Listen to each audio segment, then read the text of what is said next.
Olá pessoal, tudo bem com vocês? Eu sou Pedro Viana e esse é o nosso canal História em Fragmento. Sejam muito bem-vindos. Muito bem, no vídeo de hoje eu separei alguns fragmentos para explicar a história que está acontecendo, que está relacionada certamente com o nosso passado, como nós veremos.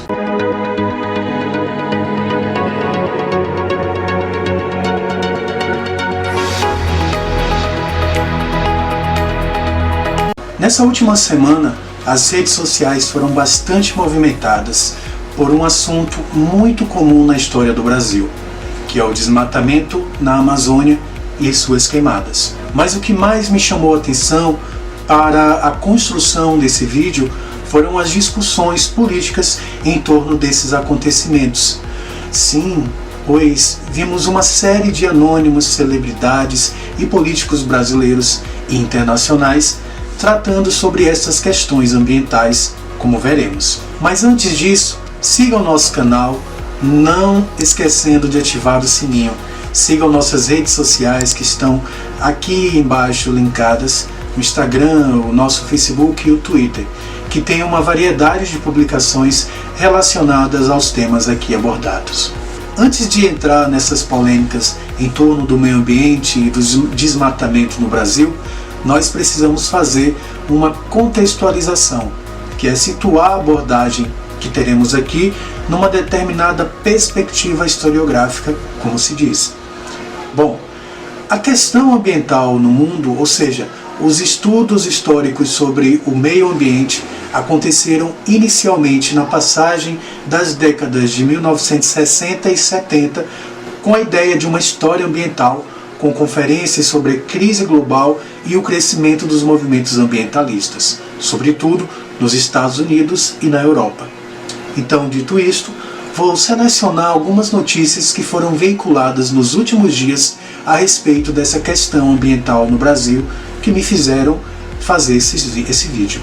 O presidente Jair Bolsonaro contestou os dados do INPE, o Instituto Nacional de Pesquisas Espaciais, que mostravam um aumento de 88% na desflorestação no Brasil. O fato foi que essa situação acabou gerando a exoneração do ex-diretor do Instituto, Ricardo Magnus Osório Galvão. A gente sabe que esse não é um dado tão irreal, porque o desmatamento de forma predatória sempre existiu nesse país, desde o processo de descobrimento e colonização, com a extração de pau-brasil e outros tipos de árvores no século XVI, que praticamente dizimou a Mata Atlântica e os povos originários do litoral brasileiro. Pois foi a região em que os portugueses desembarcaram e se estabeleceram no início do povoamento, hoje restando apenas 7% deste bioma no Brasil. O Cerrado também sofreu com o desmatamento e atualmente restam apenas 20% da vegetação original, que se deu principalmente com a expansão das atividades agrícolas e da pecuária desde o período colonial. À época da exoneração do ex-diretor do INPE, o presidente Bolsonaro concluiu que Ricardo Galvão estava a serviço de ONGs. Acusações como essa teriam legitimado ações como o Dia do Fogo, que aconteceu entre 10 e 11 de agosto de 2019, quando fazendeiros, grileiros, comerciantes e sindicalistas teriam posto deliberadamente fogo em alguns locais da Amazônia. A floresta amazônica passou por intenso processo de exploração com a invasão de outros povos europeus a partir do século XVI. Ainda assim, é o bioma mais preservado, mas desde a construção da rodovia Transamazônica na década de 1970, vem sofrendo intensamente com o desmatamento. Depois disso, boa parte de sua área começou a ser destruída para a realização de práticas agrícolas e a criação de gado. Estima-se que em todo o Brasil, 21 mil quilômetros de florestas são destruídos por ano. Essa área é equivalente à do estado de Sergipe. Também, nesse período, A Alemanha e a Noruega anunciaram a suspensão do repasse de recursos para o Fundo Amazônia, que era uma ação importante contra incêndios e o desmatamento ilegal.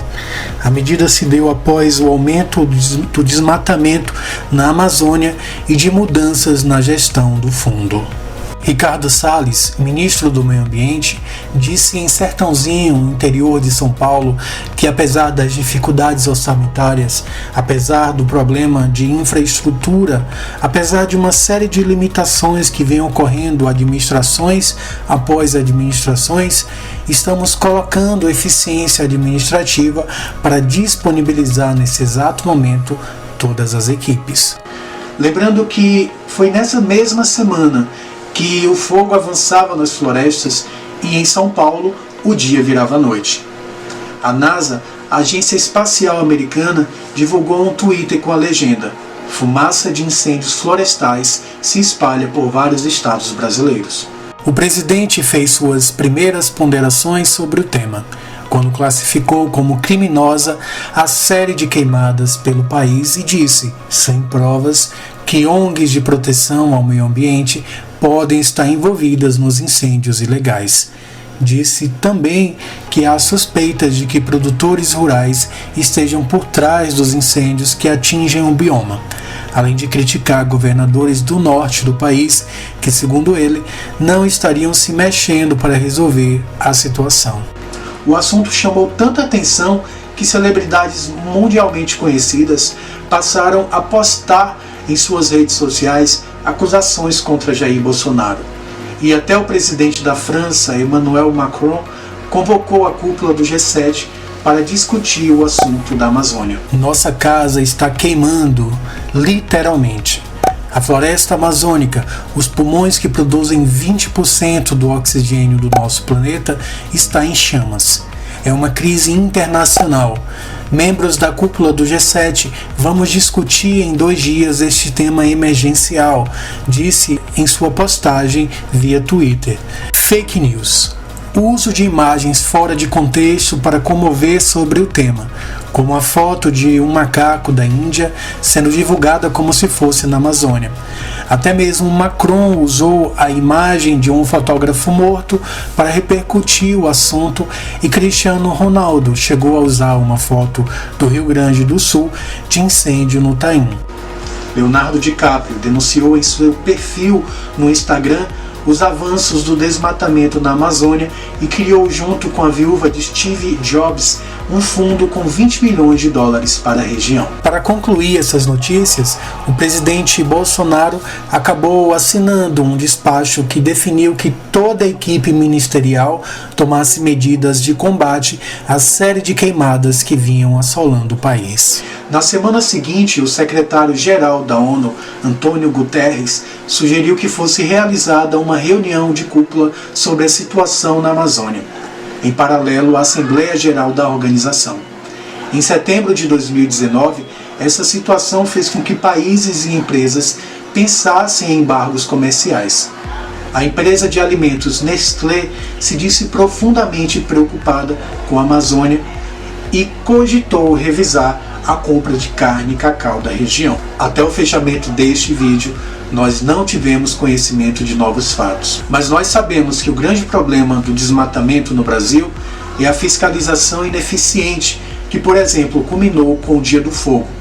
Sabemos que também, devido à sua extensão ser muito grande e o que facilita a ação das madeireiras ilegais, a fiscalização é ineficiente e as leis não são muito rígidas, e desta forma acaba favorecendo quem provoca e quem vive do desmatamento ilegal.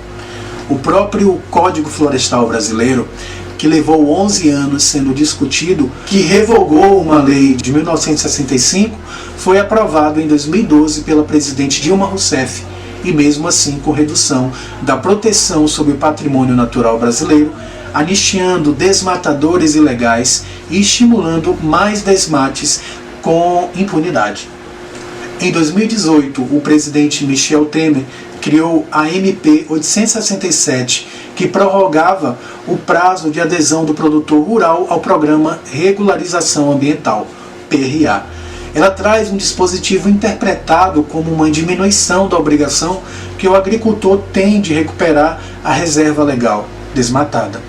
Se for aprovada, pode consolidar desmatamento de área equivalente à da Dinamarca.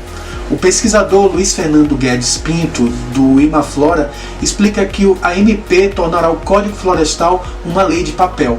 A MP arranca a corrente da engrenagem do motor do Código Florestal. Ele existirá, mas não funcionará. Ela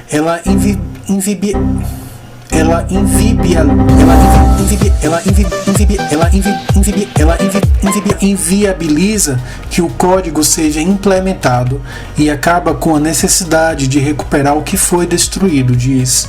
O alvo, segundo ele, são as regiões de fronteira agrícola, a Amazônia e o Matopiba, que compreende as áreas de Cerrado, de Maranhão, Tocantins, Piauí e Bahia. O Greenpeace, utilizando dados do INPE, afirma que na Amazônia, 9 em cada 10 focos de queimadas em áreas destinadas ao agronegócio foram em pastagens para a criação de gado.